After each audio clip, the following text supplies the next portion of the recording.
যেখানে যত মূর্তি ছিল কামরানের সব তারা নির্যাতন করলো কামরানের অনুসারীদের। এভাবেই একদল বদমিজাজি আনাড়ি ক্ষমতালোভী সৈন্যদলের হাত থেকে আরেক দল একই চরিত্রের সৈন্যদলের হাতে ক্ষমতা যেতে লাগলো। আরেকটি সৈন্যদল বিদ্রোহ করে বসলো যন্ত্রে এবং ক্ষমতাও চলে গেল অবলীলাক্রমে। যতটা না নিজেদের শক্তির জোর, তার চেয়ে অন্যের শক্তি নিঃশেষিত হওয়ার সুযোগে তারা চলে গেল রাষ্ট্রীয়। একের পর এক মানুষ মারতে লাগলো তারা। তখনও নিহত মানুষের সংখ্যা গুণে শেষ করতে পারেনি। এমনকি ক্ষতির সাথে লাভের অঙ্কটা মিলে দেখতে বসার ফুসরত তাদের হয়নি। মোহন কামরান শাহ, যিনি ছিলেন এতদিন দেশ থেকে বিতাড়িত, তিনি আর খবরটা প্লেগ রোগের মতো সারা দেশে ছড়িয়ে পড়ল। আবার অশান্ত হয়ে উঠল দেশ। দেশের রক্তাক্ত হিংস্র অবস্থা থেকে দেশকে রক্ষা করার জন্য নতুন সৈন্যদলের প্রয়োজন হয়ে পড়ল একজন নেতার বা একজন শহীদের। দেশ তখন পরিণত হলো দর কষাকষির কেন্দ্রবিন্দু।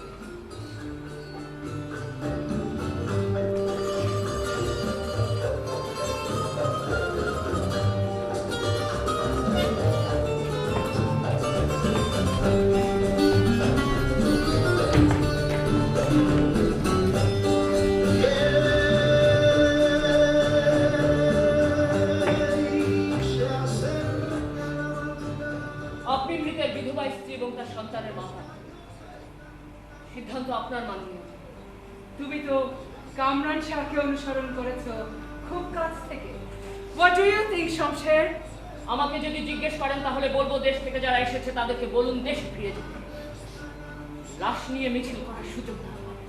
অন্তত শুনে তো দেখি তারা কি বলতে চায়।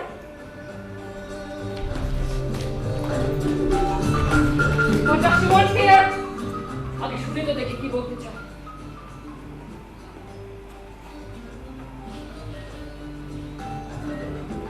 মহান কামরানের মৃত্যু খবর আমাদের উপর দিয়ে কাল বৈশাখী ঝড়ের মতো বয়ে গেছে। আপনার শোকাহত পরিবারের জন্য সমগ্র দেশ আর শোকের কালো পোশাক পরে আছে। আপনার কাছে আর্জি, মহামান্য কামরানের নশ্বর দেহটিকে নিয়ে যাওয়ার অনুমতি দিন তার প্রিয় জনগণের কাছে, যারা অপেক্ষায় আছে যথাযোগ্য মর্যাদা শেষকৃত্য সম্পাদন করার ইচ্ছে নিয়ে। দারুণ হয়েছে চন্দ্রপুরী। তা কতদিন লেগেছে আপনার রিহার্সেল করতে? There is nothing new in your old song, Chandrapuri. মহান কামরানের মৃতদেহ নিয়ে যেতে এসেছেন। শেষ কবে তার সাথে আপনাদের দেখা হয়েছিল কেউ মনে করতে পারেন? সে কথা কিভাবে ভুলি? এক সপ্তাহে দ্বিতীয়বারের মতো মৃত্যুর মুখোমুখি দাঁড়িয়েছিলাম আমি। আর ঠিক সেদিনই প্রথমবারের মতো ইনার কাউন্সিলের সভায় চন্দ্রপুরীকে অনুপস্থিত দেখা যায়।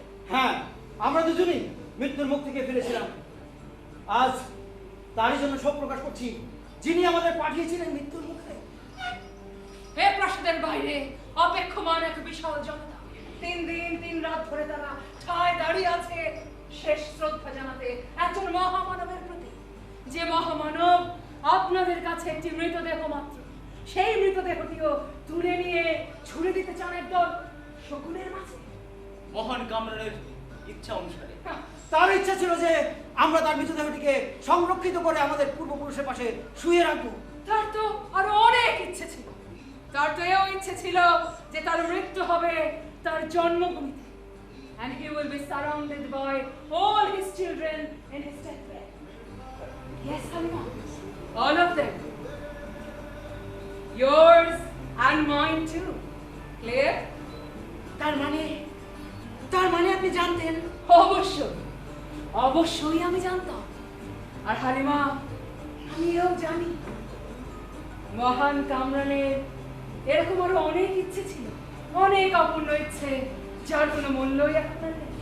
এখন মূল্য আছে কেবল আমার ইচ্ছে, আর সম্ভবত তোমার ইচ্ছে না হালিমা। আচ্ছা হালিমা, তুমি আমাকে একটু সত্য কথা বলবে? আমার স্বামী মহান কামরান শাহ, তার অনুষে তোমার গর্ভে যে সন্তান জন্মেছিল, সে সন্তান এখন কোথায়? হালিমা যখন আমার স্ত্রী হয়ে এলো, স্বাভাবিকভাবে সে সন্তান আমার সন্তান হয়ে উঠেছিল। তাই বুঝি? মানলাম মোহাম্মদ ইলিয়া। তাহলে তো নিশ্চয়ই আপনি আমাকে স্পষ্ট করে বলতে পারবেন কেন সেই ছেলেটিকে সকলের চোখের আড়ালে একটি গোপন আস্তানায় চন্দ্রপুরীর প্রত্যক্ষ তত্ত্বাবধানে বড় করা হলো। চন্দ্রপুরী, আপনি নিশ্চয়ই আমাকে বলতে পারবেন কেন সেই ছেলেটিকে কখনোই তার আসল পরিচয় দেওয়া হয়নি? কেন তাকে বলা হয়েছিল মহান কামরানের সাথে তার চেহারার আশ্চর্য সাদৃশ্য একটি কাকতালীয় মিল মাত্র? কেন বলা হলো তার জন্ম হয়েছিল গণঅভ্যুত্থানের থেকে, তাকে খুঁজে পাওয়া গিয়েছিল একটি ধ্বংসস্তূপে? হালিমা, হালিমা দেখলে তো কেবল বাতাসে কান পেতে রাখা গভীর এবং গোপনতম সংসদটিও তুমি ঠিক ঠিক পেয়ে যাবে। ক্লিয়ার? নির্দিষ্ট একটি লক্ষ্য পূরণের জন্য জন্ম হয়েছিল তার। সেই লক্ষ্যটা যে কি সেটা তাকেই খুঁজে বের করতে হবে, এবং সেভাবেই তাকে তৈরি করা হচ্ছিল। Shut up!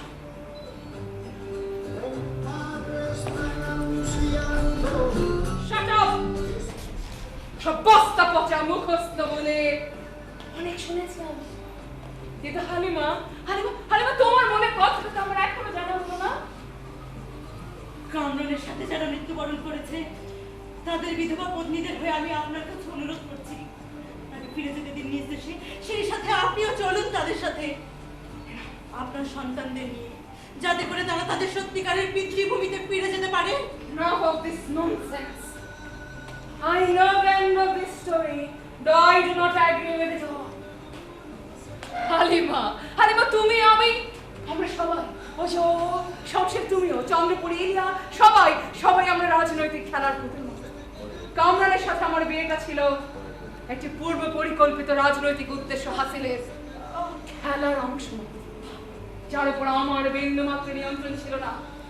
তবে আজ সে নিয়ন্ত্রণ এসেছে আমার হাতে। খেলাটা আমি সামনের দিকে এগিয়ে নিয়ে যেতে চাই, আর আমি যখন এগোবো আমার সাথে এগোবে তুমিও।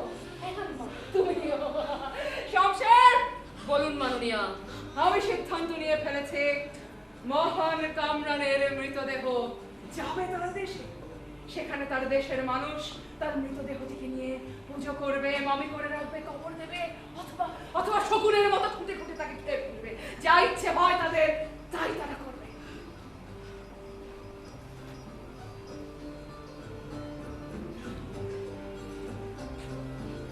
আমি আর আমার সন্তানেরা আমরা যাবো তোমার দেশে। তবে আমাদের আগে যাবে তুমি, তোমার স্বামী ইলিয়া আর চন্দ্রপুরী। সেই যে একটা স্বীকারোক্তি, সেই স্বীকারোক্তিটি তুমি দিয়েছিলে ইনার কাউন্সিলের সামনে, সেই স্বীকারোক্তিটি আর একবার দিতে হবে। শুধু এবার আর ইনার কাউন্সিলের সামনে নয়, জনতার সামনে। ওই সন্তান তোমার নামে নয়। যা করার করো হালিমা, ওই মৃতদেহ নিয়ে যাওয়া ছাড়া আমাদের আর কোনো উপায় নেই। মৃতদেহ ছাড়া যাবে না, তোমরা যাবে না আমাকেও না নিয়ে। তাহলে তো হালিমা তোমাকে স্পষ্টই মনে রাখতেই হচ্ছে, ওই ছেলেটি মাল্লা মিলিয়ারি ঔরস জানো। কেন ভয় পাচ্ছ? কেন ভয় পাচ্ছ হালিমা? এসব যখন তুমি বলবে সব তো সে আগের কথা, প্রতিটি কথা। এবার তো তোমাকে সমর্থন জানানোর জন্য তোমার পাশে থাকবে তোমার স্বামী মাল্লাম মোহাম্মদ ইলিয়া।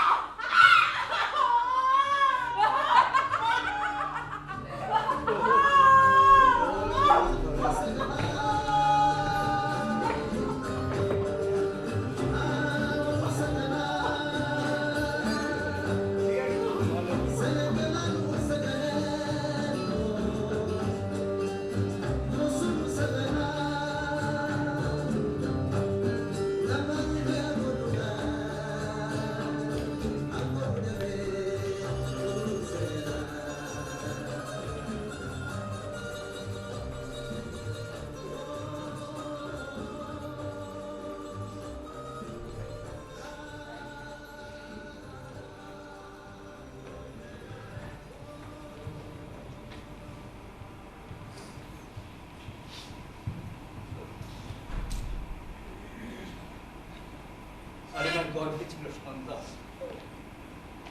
আমার সন্তান, তাকে আমরা হারালাম। বল সত্য ঘটনা বল। ওই স্বীকারোক্তির মূল বল ওই স্বীকারোক্তি, জনতার সামনে দিয়ে ওই স্বীকারোক্তি সত্য ছিল না? ওই নারীর সম্ভ্রম তুমি নষ্ট করনি? ওই ছেলেটি তোমার সন্তান ছিল না?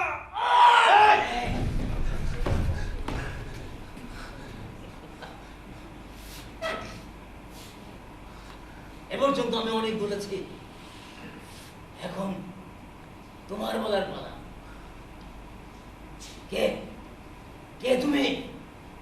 কোথাকার কে? এখনো পর্যন্ত তোমার নামটাই জানতে পারলাম না। সেটা জানা গুরুত্বপূর্ণ নয়, আমার প্রশ্নের জবাব দাও। ভয় পাচ্ছ? হ্যাঁ, আমি জানি, প্রথম থেকেই জানি কিসের যেন একটা আশঙ্কা তোমার মধ্যে কাজ করছে।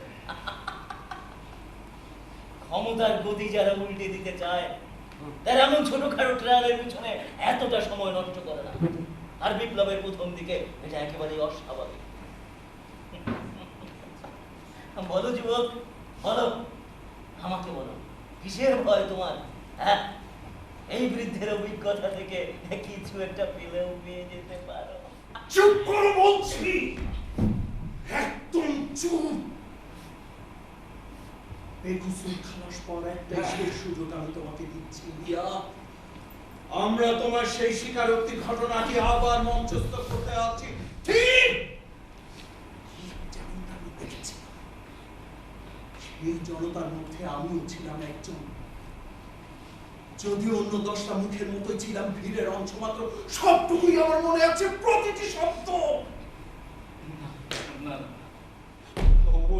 এই জনতার সামনে দাঁড়িয়ে আজ তুমি সেই একই কথা বলবে যেটা সেদিন ইনার কাউন্সিলের গোবিন্দের সামনে বলেছিলে।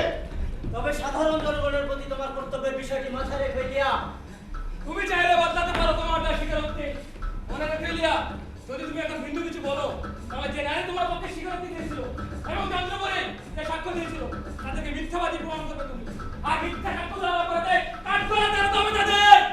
রিয়া, তুমি যদি চাও আমরা তোমাকে সাহায্য করতে পারি।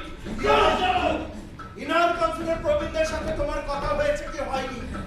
হালিমা, তোমার তথাকথিত বোন, তুমি বা তোমার ব্যাপার নিয়ে ইনার কাউন্সিলরদের সাথে কথা বলেছো কি বলনি? তুমি কি কাউন্সিলরে বলনি? কিভাবে ছোট থেকে তোমরা একসাথে বেড়ে উঠেছো? নিজের ভাইয়ের মতো সে তোমাকে ভালোবাসতো। কিভাবে তুমি তাকে বিপদাপদ থেকে রক্ষা করেছো এবং বাদ দেখেছো সামনে চলতে। কিন্তু একদিন গভীর রাতে তুমি তার ঘরে চুপি চুপি ঢুকে গেলে, দড়ি দিয়ে তার হাত এবং চাদর দিয়ে তার চোখ বেঁধে ফেললে এবং তাকে টেনে শুইয়ে তার নিতম্বে নিচে পবিত্র ধর্মগ্রন্থখানি বসিয়ে দিলে। এরা ছিঁড়ে ফেললে তার প্রতিবাস, ছিঁড়ে ফেললে তার কোমরের বিচাটি।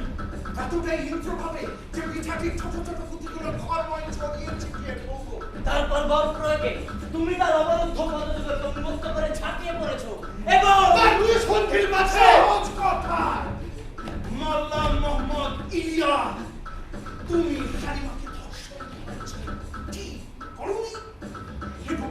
এবং ওই ঘটনার ফলশ্রুতিতে আমার না এই শিশুটির জন্ম হলো।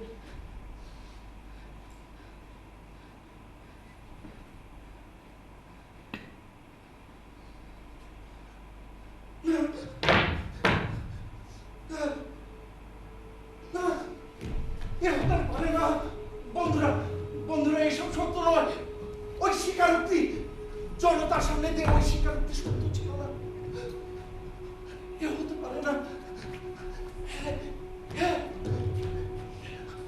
ইলিয়া, বলো না এসব সত্য নয়। তুমি এবং ওই নারী যাকে তুমি বলো তোমার স্ত্রী,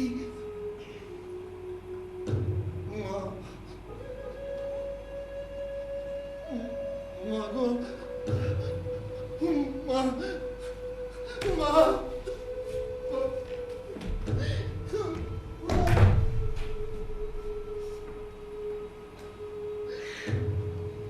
অন্ধকারে না বুঝে আমরা তাকে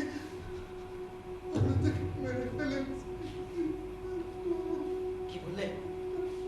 কি বললে তোমরা? হালিমাকে তোমরা মেরে ফেলেছো? মেরে ফেলো তোমরা আমাকে।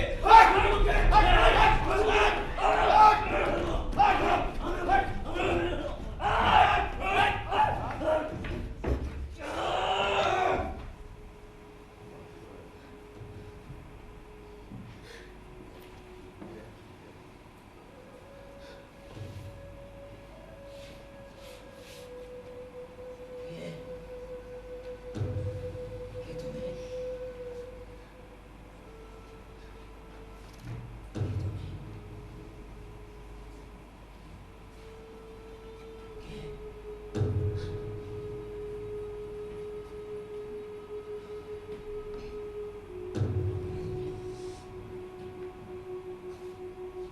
সত্যি করে বলো, সত্যি করে বলো তুমি কে? সৃষ্টিকর্তার নাম সত্যি করে বলো, তুমি কে? না না না, না এ হতে পারে না। এ কিভাবে সম্ভব? মারলাম!